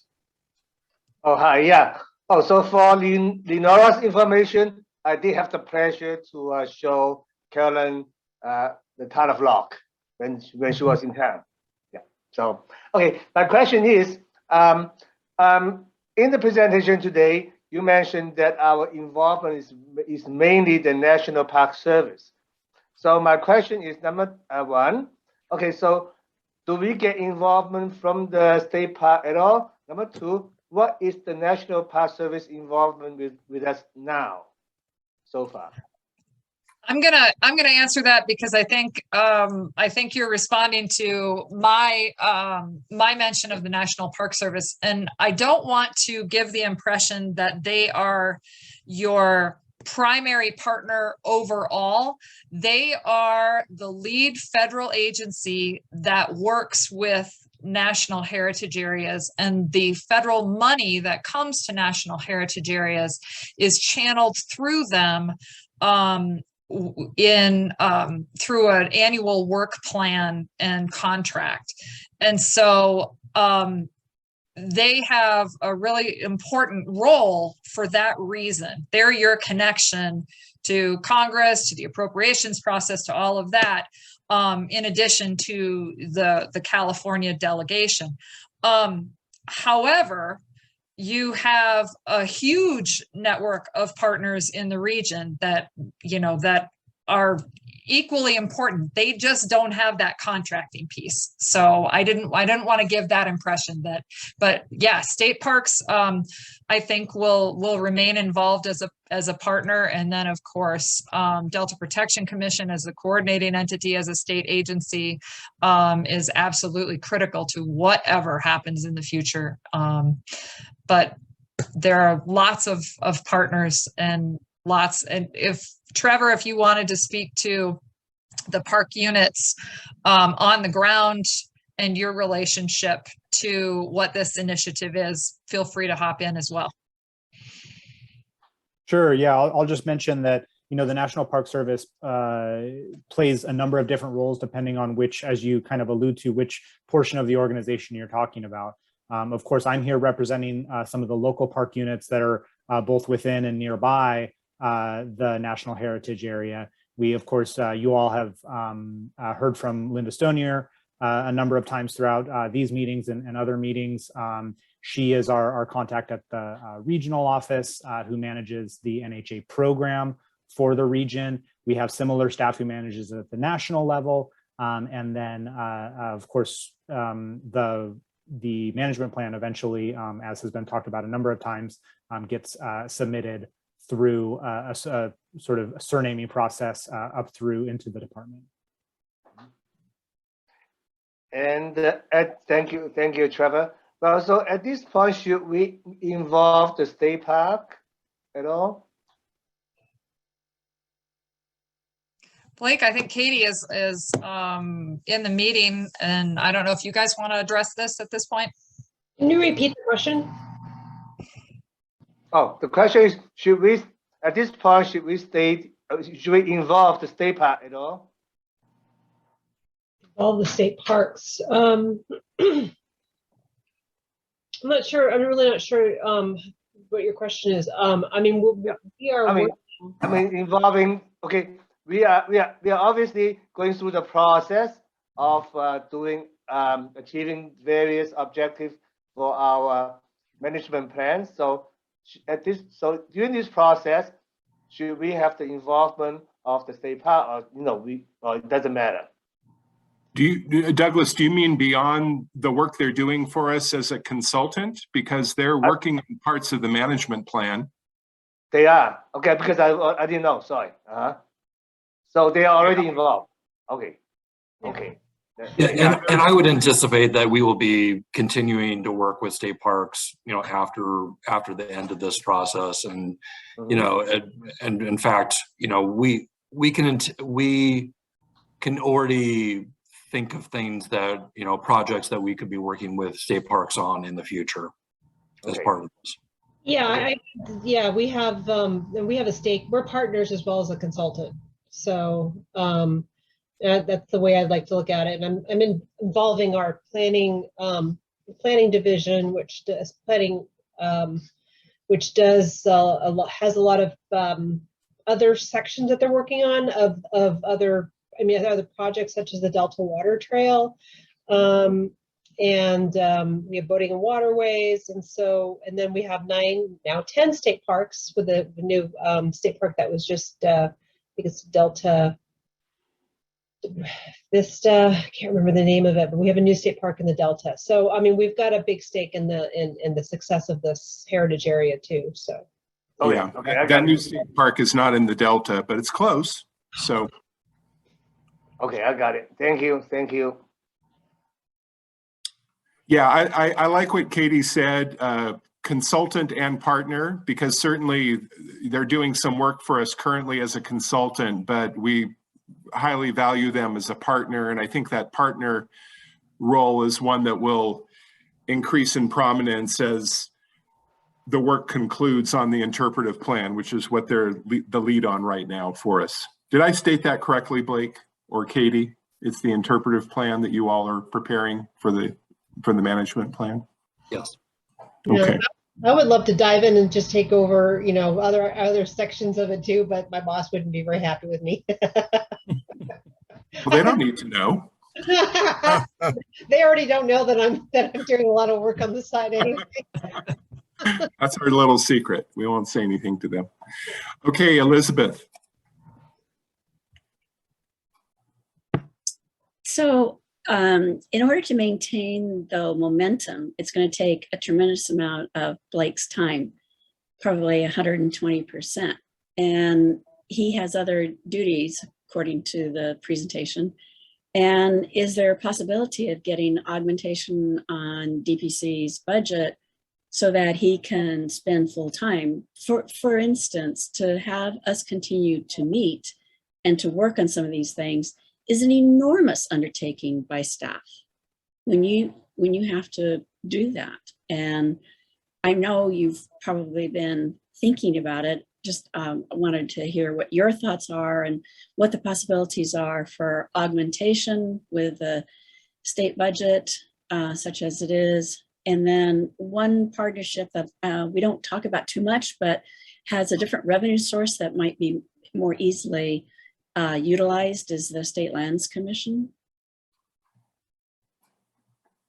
I don't know, Eric, if you want to talk first. Well, I'm curious what Elizabeth meant about the State Lands Commission, but the Delta Protection Commission has the ability to, apply our staff resources to however we wish to do that.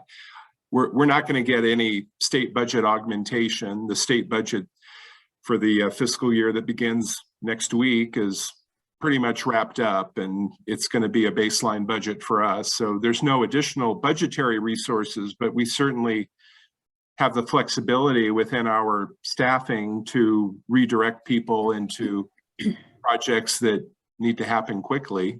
And we can certainly do that. I'm hesitant to make a commitment of that because my ability to commit is probably going to come to a screeching halt here in just about 6 weeks. But I really don't see that this, what hopefully will be a temporary pause in the assistance that Point Heritage Development's been able to provide, should necessarily slow this down.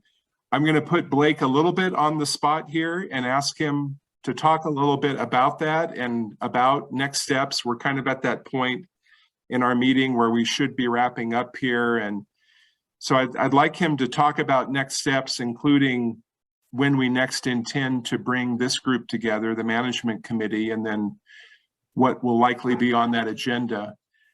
And I apologize because Blake and I have not talked about this. He's just came back and rejoined us this week after a leave. And so we haven't had a chance yet to connect with each other about this. But Blake, at the risk of putting you on the hot seat, can you talk a little bit about next steps with an eye toward how we continue to advance the work on the management plan, even as we might be hitting a pause button with consultant assistance. Sure. That's Point Heritage Development or some other consultant for continuing to assist us. Well, one of the things I do want to do is give a shout out to somebody that's on the call right now, who's Kirsten Pringle, who, as you may or may not know, I was promoted. I guess it was almost about a year and a half or 2 years ago. I don't know. I'm trying to think how long ago it was. And Kirsten was able to is now in the position that I was in before. And so she has been tremendously helpful in sort of taking some of those responsibilities that I did have off of my plate. And so I do want to really appreciate the work that she has done on that. And so I think that is now, I think that is starting to pay off in terms of additional time that I have to devote to the NHA and to the management plan. And so I do anticipate that over between the work that State Parks is doing and the work that I will be able to do over the next couple months, I think that we'll have some things that we'll be able to present to you even during the sort of the time that we won't have sort of a master consultant on board. And so in terms of next steps, as I mentioned at the beginning of this meeting, State Parks will be meeting with the Interpretive Planning Task Group later in July. And so I'll be sending out a doodle poll asking for trying to figure out the scheduling of that. And so at that meeting, we'll be able to talk a little bit more about some of the goals, policies, and goals, objectives, and strategies and actions that we have previously talked about with the Resource Stewardship Task Group and with the Heritage Development and Tourism Task Group. So some of the things that we have previously talked about, the kind of the spreadsheets that you've seen in those task groups will be coming to the Interpretive Planning Task Group next month. I think in addition to that, we have work that we're doing on the resource inventory. Katie and her team have been working on that, and I will be working on my portion of that as well. So I think in terms of resource inventory, also I'm hoping to kind of engage some of the work that I have on sort of the history chapter. I'm hoping to bring some of that to us and that work to us over the next few months. We're sort of in an awkward spot when it comes to the scheduling of the next meeting. I would anticipate that given sort of some of the comings and goings right now, given that we're already in late June already, and on top of that, Eric will be leaving in early August, and Bruce will be coming on board. I'm anticipating probably having a September meeting, probably the regularly scheduled September meeting is probably our next time we'll be meeting. I would anticipate at that meeting we'll probably be kind of engaged in some of the work that State Parks has been doing on the resource inventory and possibly other items that I don't necessarily want to commit to right now, but I think we'll probably be working on over the next few months. Is that helpful in terms of kind of next steps? That's very helpful, Blake. My concern is that there's a value to meeting more often, that you kind of lose momentum. Right. And also a couple of things. One is I'm sure that the commission in the interview process wanted to make sure that there was unimpeded enthusiasm by the candidates for the National Heritage Area. But it would be nice for us to actually maybe even meet in person with Bruce and get to know one another, get just to have that personal touch and get more of an understanding and maybe a good commitment. But in addition to that, I think on some of the partnership issues, I think in some of the management issues, there could be some good ideas that need more time to talk about, and that could be done between now and September. So I think it's an option that ought to be considered seriously for utilizing one of the tools that you have, which is us. Right. And putting us to work. And then, as I said, I think, like even spending half a day on the Delta with Bruce would be really, really helpful. I seriously doubt he has an appreciation of the role that Benicia plays in Vallejo in the Carquinez Strait. So those are my thoughts about where we can go, what we can do. And then just very quickly on the state lands, it's been a really, really long time since I've been there, but they do have lease agreements. Most of those leases, the revenue goes to the state general fund. That may have been changed because it kind of goes back and forth over decades. But some of the leases, that's not true. And they have an interest and some good people. Maybe there's a possibility there that they could be more engaged than they have been. So those are my thoughts. Okay. Thank you for that. Elizabeth. I appreciate that. And I think one of the things that I can do is perhaps talk to Augie a little bit more about some potential potential next steps in terms of the organization task group, and there might be an opportunity there. Yeah, and Elizabeth, I appreciate your comment about momentum, and I share that concern as well. And first off, let me ask, how would the group feel about meeting in person and about meeting in person in early August? I can do that. Is there, the challenge will be,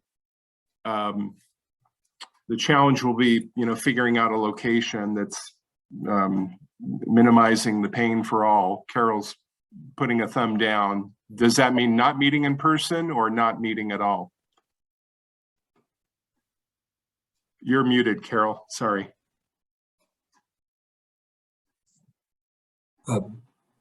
No, we can't hear you, Carol. I think you were unmuted, and then I don't know, for some reason I couldn't hear you. You were unmuted, but we weren't hearing you. So yeah, you're not audible to us, Carol. I'm sorry. I'm not sure what's gone on with your connection there. Well, Eric and Blake, yeah. My thought is that, I realize that maybe pushing it to September seems like a long time, but it's summer and there are going to be a lot of people in and out for, summer and vacations and things like that. So it might be not logistically possible for us to get together. And if he's coming on board in August, I'm sure he's going to want to, find out where the bodies are buried before he has to sit down with the National Heritage group. Just my thoughts. Yeah, well, my sense is that these meetings are probably going to pick up at a faster clip here. We certainly should be getting to the point where we're developing items and starting to collate the pieces of the management plan together. And so if the intention is to get this adopted by the end of the calendar year or early in 2023, it's got to be at a different pace. And I'm not saying that because you all have been resistant to that. As committee members, you all have been willing to meet at every step of the way. I think we just need to pick up the pace on our end with this. I'd still like to find, maybe what I'll do, unless I'm hearing a resounding absolutely no, is work with Blake to send out and try to find a date in the early part of August. And that could be the very first week of August. And that might be a good opportunity for Bruce Blodgett to join us still in a civilian role before he's officially on board. But just to continue to, I mean, I think there's a value in having these meetings that generates activity and that generates action on things. And I think it's important that we continue to have those things spurring us along here. Yeah, I think the meet and greet is really important with Bruce. And if resources and time wasn't an issue, it'd be really great to take some of the PowerPoints that we've had over this time and put it up as an open house and just show that. So that he can really, it's not necessarily getting up to speed to make decisions, it's really just getting a feel for what's been done. And it's more of a social thing. But meet and greet gives us an opportunity to talk to maybe about our favorite idea, favorite subject.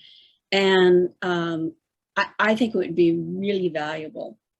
And it would help Blake in the end, because he can't blow his own horn all the time, and so we could kind of help on that end. It's just, I feel that for a lot of the experiences that I've had, that would be a really wise route to take. Mm-hmm. Well, I love the idea of a meet and greet, and that of course makes sense to do in person. That could occur independent of the next management plan advisory committee meeting. I tell you what, go ahead, Lenora.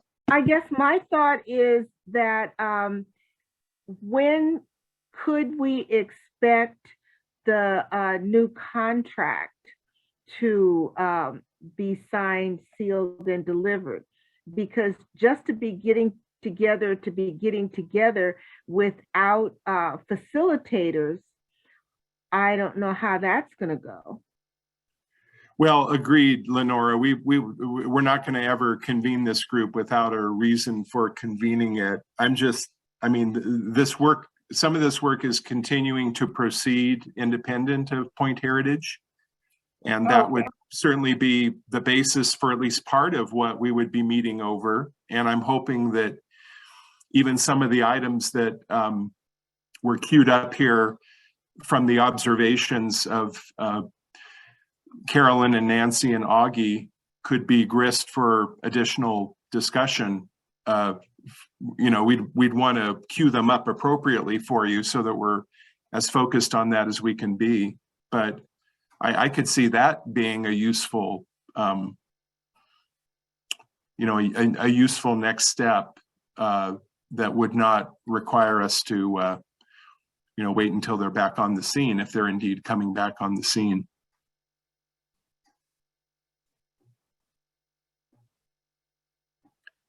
Why don't we do this? I apologize because I probably should have had this conversation with Blake, and we could have been a little better choreographed here in terms of having a suggestion for you to bounce off you all. But let me, I'd like to visit with Blake here and for us to talk about what a next step could be, both in terms of when we next convene the management plan advisory committee, and then more importantly, to what purpose? What's the agenda item or the action item that is on that next agenda? Is there anyone who's completely out of pocket in early August? I know that we got a message in the chat that school's starting, and that's going to be a potential hiccup, at least for Gia. Is there anyone else that is just a total non-starter? I'm on the East Coast that first week. I'm gone. Okay. So am I, Eric. I'm out of town that first week. Okay. What dates are we talking about? Hey, you're audible again. Yeah, Carol. I paid the bill.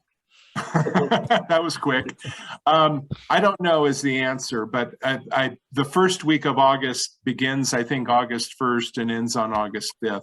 So I'm out from the 1st to the 8th. I've got a professional conference in the East Coast. okay, so we might have a challenge with that very first week of August, which means maybe the second week is what we can gear toward. I'm just a little hesitant to suggest reconvening this group next in September. That just seems like a long way away. And especially with a looming hoped for deadline, you know, we're not going to be terribly penalized if we don't get the management plan done in early 2023. But by the same token, we're kind of, I kind of want this thing to get to the next step here. So, and I think there's been a lot of good groundwork laid, and it's at the point where that groundwork can start to become reflected in specific action and activity. Katie, you had your hand raised. Yeah, we can definitely work on the some interpretive goals and some of the action items, and take a look at what the feedback we've gotten from tribes by then too. So I think that's a good meeting item. So Katie, are you suggesting that there could be draft interpretive goals, and so that is kind of like the final? Well, I don't know what the final product is for the interpretive plan, but are we getting closer to having a final interpretive plan that this group can apply their blessing to? We have all the pieces. Yeah. We had drafted, we do have draft interpretive goals and action items that we're calling what we normally would call tasks for the plan we'd like to bring to the group. And then we can do an update on the tribal consultation and feedback we've gotten from tribes, and any additional comments from the resource inventory as well. So I think we can definitely fill up a good hour for that. Okay. So that, but prior to that is an interpretive planning task force meeting that maybe can occur before late July, or is there a reason why it has to wait until late July? I'm in Virginia on vacation. Okay. But I did offer Blake that I can meet during my vacation if needed too. Okay, well, hopefully we don't need to interrupt your vacation there. So, okay.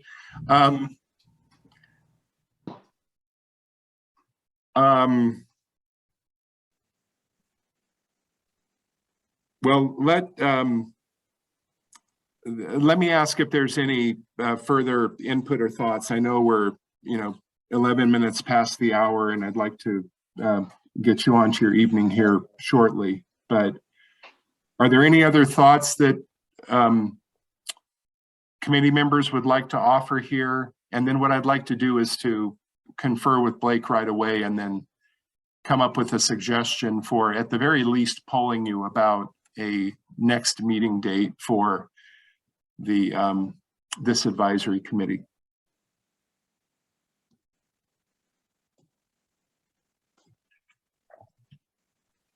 My only suggestion is that if we want a meet and greet place, how about the state park in, can't remember the proper name, Oakley. So that's not central to anybody, but it's a great place. Yeah, you mean a Big Break? That's the East Bay. Yeah, sorry, Big Break. Yeah. I'm being distracted with my dog. That's East Bay Park. That's a pretty cute distraction. That's the East Bay Regional Parks District. Yeah, that's always a great meeting location. But good suggestion. We'll put our thinking cap on about others too. And as always, we want to be mindful of where you all are at and trying to make it as minimally painful for you all to be in one place as possible. So in terms of your travel time. So let us mull that one over a little bit further And my hope is to come back to you within the next handful of days, maybe by the early part of next week, and have a suggested next step in terms of reconvening the advisory committee.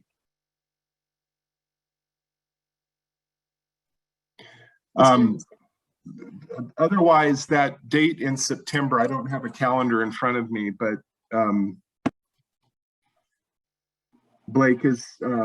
It'd be September 1st. Okay.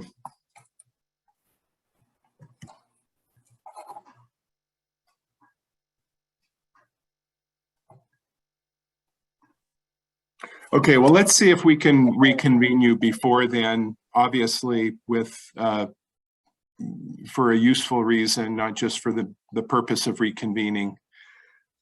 If we can do that before September 1st. To me, September 1st feels like quite a ways away, certainly more than 2 months away at this point, so.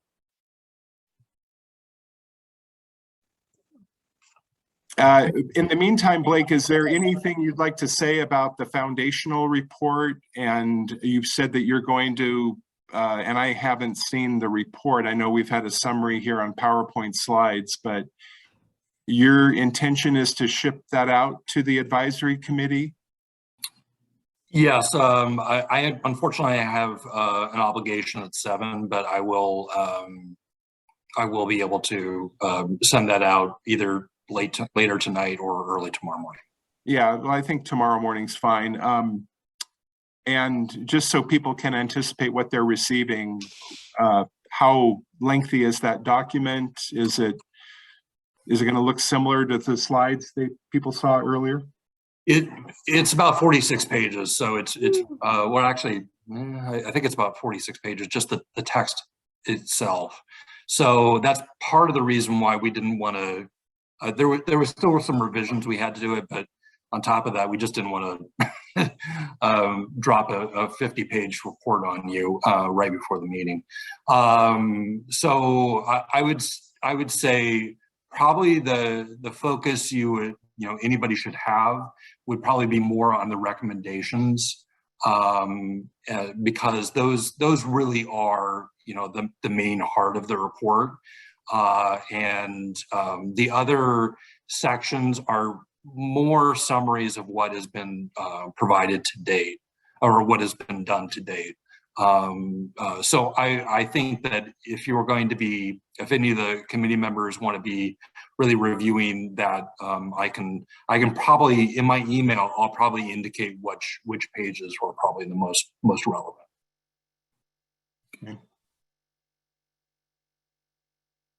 Okay.